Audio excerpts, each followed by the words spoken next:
Hello everybody. आज इस video में मैं आपको क्लैट से रिलेटेड कंप्लीट इन्फॉर्मेशन देने वाला हूँ। क्लैट क्या होता है, इसमें कितनी सीट्स होती हैं, कितनी यूनिवर्सिटीज़ और कॉलेजेस इसमें पार्टिसिपेट करते हैं, क्या इसमें कंपटीशन होता है, इसका सिलेबस क्या है और कौन से सब्जेक्ट्स इसमें कवर होते हैं, एलिजिबिलिटी क्राइटेरिया क्या है। तो उन सारी चीज़ों के बारे में आज मैं आपको इसमें इंफॉर्मेशन देने वाला हूं। तो सबसे पहले हम बात करते हैं क्लैट एक्चुअल में है क्या। कॉमन लॉ एडमिशन टेस्ट, ये इसकी फुल फॉर्म होती है और ये यूजी एंड पीजी सीट्स के लिए जो कि हमारे नेशनल लॉ यूनिवर्सिटीज़ हैं और इसके अलावा जो कॉलेजेस हैं उनके लिए ये हर साल कंडक्ट होता है। जनरली जून के महीने में, मई लास्ट या जून के महीने में ये कंडक्ट होता है। और जो भी इसमें टोटल सीट्स हैं वो मैं आपको इसमें बताऊंगा कि टोटल नंबर ऑफ़ सीट्स कितनी होती है। तो उनके लिए एवरी ईयर ये कंडक्ट होता है। जैन के मंथ में एनरोलमेंट इसमें शुरू होता है और जून के मंथ में इसमें जनरली टेस्ट होता है और मई तक एनरोलमेंट इसमें होते हैं। तो अब इसका जो एलिजिबिलिटी क्राइटेरिया है उसकी मैं आपको जानकारी दे देता हूँ कि इसमें कोई अपर एज लिमिट नहीं होती है। और जहाँ तक मिनिमम परसेंट की बात है तो स्पेशली हम बात 12th की करते हैं। अगर यूजी कोर्सेज की हम बात करें, यूजी एलिजिबिलिटी की बात करें तो 45% मार्क्स जो हैं वो जनरल, ओबीसी, पीडब्ल्यूडी जो कैटेगरीज हैं, एनआरआई, पीआईओ, ओसीआई कैटेगरीज, इनके लिए एप्लीकेबल होती है।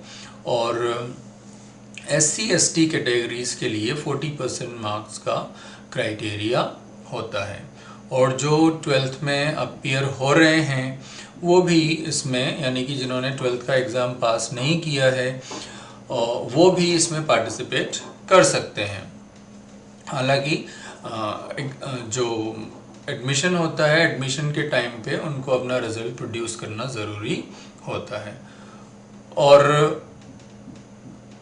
अगर किसी भी बच्चे के मतलब एक से अधिक कैंडिडेट के अगर इक्वल मार्क्स आते हैं तो इक्वल मार्क्स वाले केस में जो कैंडिडेट्स होते हैं लीगल एप्टीट्यूड वाले सेक्शन में जिसके हायर मार्क्स होते हैं उसको यहाँ पर हम चूज़ करते हैं, या फिर साथ में हायर एज हम देखते हैं कि मान लो अगर लीगल एप्टीट्यूड में भी सिमिलर मार्क्स हैं तो फिर हायर एज को कंसीडर किया जाता है। और तीसरी जो पॉसिबिलिटी होती है वो कंप्यूटराइज्ड ड्रॉ ऑफ लोट्स, तो हम कंप्यूटराइज्ड ड्रॉ निकालते हैं उसका। तो ये इसका एलिजिबिलिटी क्राइटेरिया है। और इसके अलावा अगर मैं आपको टोटल नंबर ऑफ सीट्स की बात करूं तो इसमें 2538 सीट्स होती हैं यूजी लेवल पर। और इसमें से भी 5 ईयर कोर्स ये कंडक्ट करते हैं और इसके अलावा फिर पीजी कोर्स अलग से भी कंडक्ट करते हैं। तो टोटल जो यूजी सीट्स हैं वो होती हैं 2538 और जो टोटल पीजी सीट्स होती हैं वो होती है 724। इसमें से भी 5 इयर्स कोर्स जो होता है उसमें जनरल कैटेगरी के लिए 1433 सीट्स जो है जनरल कैटेगरी के लिए होती है और बाकी रिजर्व कैटेगरीज के लिए होती हैं। इसमें जो टोटल पार्टिसिपेटिंग यूनिवर्सिटीज़ हैं वो 22 यूनिवर्सिटीज़ हैं जो इसमें टोटल पार्टिसिपेट करती हैं। ये सब यूनिवर्सिटीज़ हैं जो इसमें पार्टिसिपेट करती हैं। और इसमें से बेंगलुरु जो है NLSIU इंस्टीट्यूट जो है, यूनिवर्सिटी जो है बेंगलुरु की, ये टॉप यूनिवर्सिटी है। फिर इसके बाद हैदराबाद, भोपाल, कोलकाता, तो ऐसे टोटल 22 यूनिवर्सिटीज़ हैं जो इसमें पार्टिसिपेट करती हैं। और इनके अलावा 53 प्राइवेट कॉलेजेस हैं जो इसका हिस्सा हैं। इस टेस्ट के थ्रू हम इन यूनिवर्सिटीज़ और इसके अलावा जैसे मैंने कहा 53 प्राइवेट कॉलेजेस में हम एडमिशन के लिए एलिजिबल हो जाते हैं। और जैसा मैंने कहा कोई अपर एज लिमिट इसमें नहीं होती है। अगर हम सिलेबस की बात करें तो इसमें कुछ सर्टेन सब्जेक्ट्स हैं जिनका टेस्ट इसमें लिया जाता है। 2 घंटे का ये टेस्ट होता है। 150 मल्टीपल चॉइस क्वेश्चंस इसमें होते हैं और हर क्वेश्चन इसमें 1 मार्क का होता है। जो क्वेश्चंस होते हैं वो 5 सब्जेक्ट्स में पूछे जाते हैं। नेगेटिव मार्किंग जो है वो 1/4 होता है, यानी कि 0.25 मार्क्स की नेगेटिव मार्किंग होती है। जनरली इसमें क्वांटिटेटिव पार्ट को अगर हम छोड़ दें तो बाकी जो 4 चीज़ें हैं उन सब में इनमें पैसेजेस रीडिंग कॉम्प्रहेंशन दिए जाते हैं। तो कौन कौन से सब्जेक्ट्स हैं? English language, current affairs including general knowledge, legal reasoning, logical reasoning और क्वांटिटेटिव टेक्निक्स। तो ये 5 सब्जेक्ट्स इसमें कवर होते हैं।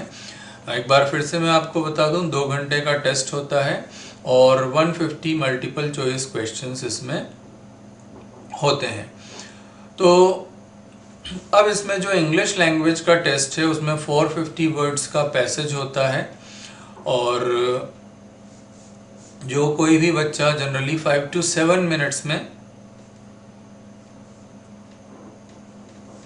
कर सके ऐसे पैसेजेस दिए जाते हैं और उनसे रिलेटेड क्वेश्चंस आपसे पूछे जाते हैं, जो कि कोई भी बच्चा आराम से कर सके। इस लेवल पर पैसेज दिए जाते हैं।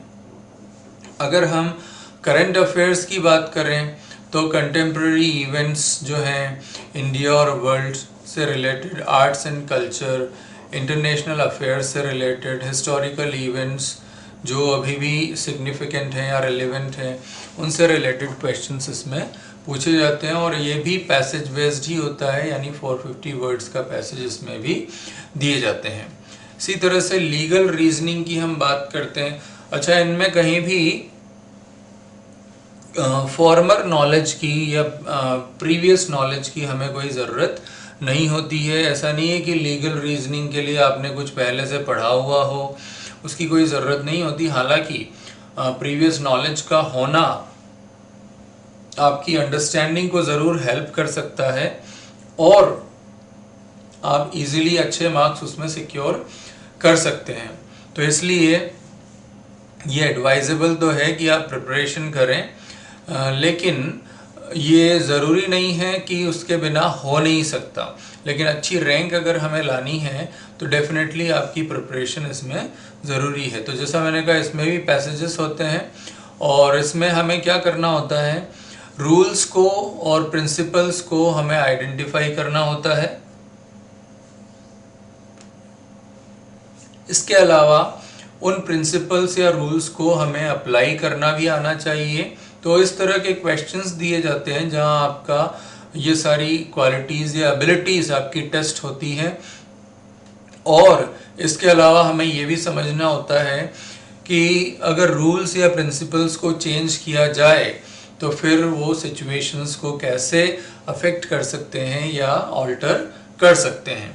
तो ये सारी चीज़ें हमारे पैसेज के बेसिस पर टेस्ट की जाती हैं कि हम उन्हें प्रॉपरली इन्फर कर पा रहे हैं या नहीं, उन रूल्स को समझ पा रहे हैं या नहीं। तो ये पैसेज बेस्ड क्वेश्चंस होते हैं। फिर इसके बाद आता है लॉजिकल रीजनिंग। तो इसमें भी हमें सीरीज ऑफ शॉर्ट पैसेजेस दिए जाते हैं जो 300 वर्ड्स के होते हैं और इसमें आपको 1 या मोर क्वेश्चंस इसमें पूछे जा सकते हैं। करना क्या होता है, आर्ग्यूमेंट को रिकॉग्नाइज करना होता है। प्रेमिसेस क्या है, यानी उसका प्रिंसिपल क्या है, उसका कंक्लूजन क्या है, वो हमें रिकॉग्नाइज करना होता है। आर्ग्यूमेंट्स को आइडेंटिफाई करना होता है। जो रीजनिंग पैटर्न्स हैं उनको हमें क्रिटिकली एनालाइज करना होता है और पैसेज में से कुछ बातें हमें इन्फर करनी होती है। रिलेशनशिप्स और एनालॉजीज जो हैं वो हमें ड्रॉ करना होता है और कॉन्ट्रडिक्शंस को आइडेंटिफाई करना होता है। तो मतलब एक नॉर्मल जो लॉजिकल रीजनिंग से रिलेटेड क्वेश्चंस होते हैं वही इसमें भी पूछे जाते हैं। जहाँ तक क्वांटिटेटिव टेक्निक्स की बात है, इसमें हमें शॉर्ट सेट्स ऑफ फैक्ट्स दिए जाते हैं, ग्राफ्स दिए जाते हैं, टेक्सचुअल, पिक्टोरियल या डायग्रामेटिक रिप्रेजेंटेशन दिए जाते हैं न्यूमेरिकल इंफॉर्मेशन के, और इनके बेसिस पर फिर हमसे क्वेश्चंस पूछे जाते हैं। हमें करना क्या होता है, और इसका जो पर्पस होता है कि जो हम मैथमेटिकल ऑपरेशंस हैं उनको अप्लाई कर पा रहे हैं या नहीं, फॉर्मूला जो है उसको अप्लाई कर पा रहे हैं या नहीं, उन चीज़ों को समझ पा रहे हैं या नहीं, तो ये टेस्ट करना होता है। तो इसमें हमें क्या करना होगा, एक्चुअल में डिराइव, इन्फर और मैनिपुलेट करना होगा न्यूमेरिकल इंफॉर्मेशन को, और 10th स्टैंडर्ड के जो भी मैथमेटिकल ऑपरेशन हैं उनको अप्लाई करना आना चाहिए। रेशो, प्रोपोर्शंस, एरिया, ये सारी basic algebra, mensuration, statistical estimation, तो ये सारी चीज़ें हमें आनी चाहिए। तो ये कुछ बेसिक बातें हुई जो मैंने आपको एग्ज़ाम के सिलेबस से रिलेटेड दी। 5 सब्जेक्ट का टेस्ट होगा, 2 घंटे का होगा, जिसमें 150 क्वेश्चंस मल्टीपल चॉइस के आपसे पूछे जाएंगे। 1 मार्क ईच होगा इसमें, हर क्वेश्चन के लिए 1 नंबर होगा, और नेगेटिव मार्किंग जो होगी 0.25 मार्क्स रॉन्ग आंसर के लिए आपके इसमें से डिडक्ट कर लिए जाएंगे। तो ये आपको इसमें ध्यान रखना है। इसी तरह से जो एप्लीकेशन फ़ी और जहाँ तक एप्लीकेशन सबमिशन का मामला है, ये सब आपको ऑनलाइन ही करना होता है। एप्लीकेशन फ़ी इसकी बहुत ज़्यादा है, जैसा कि आप देख सकते हैं 4000, और SC ST वगैरह BPL कैटेगरीज के लिए 3500, जो कि ज़्यादा कोई डिफरेंस नहीं है। सारे डॉक्यूमेंट्स आपको ऑनलाइन अपलोड करने होते हैं, और ये सारा आपको क्लैट की वेबसाइट पर ही सीधे आपको मिल जाएगा, consortium of nlus.ac.in। तो ये इसकी वेबसाइट है, या सिंपली क्लैट आप गूगल पर टाइप करने से आप ये सीधी वेबसाइट पर पहुंच जाएंगे। और जैसा मैंने वेबसाइट का एड्रेस बताया, ये एड्रेस आपको सीधा इन्फॉर्मेशन देगा। जनवरी से इसमें एडमिशन का प्रोसेस, एनरोलमेंट प्रोसेस चालू हो जाता है। तो अगर हम कंपटीशन की बात करें तो कितना कंपटीशन है, तो अगर मैं लास्ट ईयर का डेटा अगर आपको दूं तो 47,000 स्टूडेंट्स ने इसमें पार्टिसिपेट किया था लास्ट ईयर। तो इस हिसाब से हम देख सकते हैं कि एक सीट के लिए अराउंड 19 कैंडिडेट्स इसमें हम देख सकते हैं कि अपीयर हो रहे हैं, और ये आराम से हम देख सकते हैं कि अगर 18 कैंडिडेट्स एक सीट के लिए या 19 कैंडिडेट एक सीट के लिए हैं तो इट्स ओके। इतना कंपटीशन अगर हम अच्छे से प्रिपेयर करें तो हम इसको आराम से फाइट कर सकते हैं। और टॉप यूनिवर्सिटीज़ की अगर मैं बात करूं तो इसमें बेंगलुरु, हैदराबाद टॉप यूनिवर्सिटीज़ में आते हैं, वेस्ट बंगाल यूनिवर्सिटी भी, और जैसा मैंने आपको इसमें बताया था कि पूरा एक लिस्ट है 22 पार्टिसिपेटिंग यूनिवर्सिटीज़ का, तो उनसे आप एक आइडिया लगा सकते हैं। जहाँ तक पीजी सीट्स की बात है तो 724 इसमें पीजी सीट्स होती हैं एलएलएम के लिए। इसमें 5 ईयर इंटीग्रेटेड कोर्स भी होता है, क्लैट के थ्रू हम डायरेक्ट उसमें एडमिशन ले सकते हैं, और एलएलएम के लिए अलग से भी हम एडमिशन ले सकते हैं। तो ये कुछ बातें मैंने क्लैट से रिलेटेड आपको शेयर की। आई होप आपके लिए जानकारी काफ़ी यूज़फुल रहेगी, और इसी तरह की और जानकारी लेकर के मैं आपके लिए आता रहूँगा।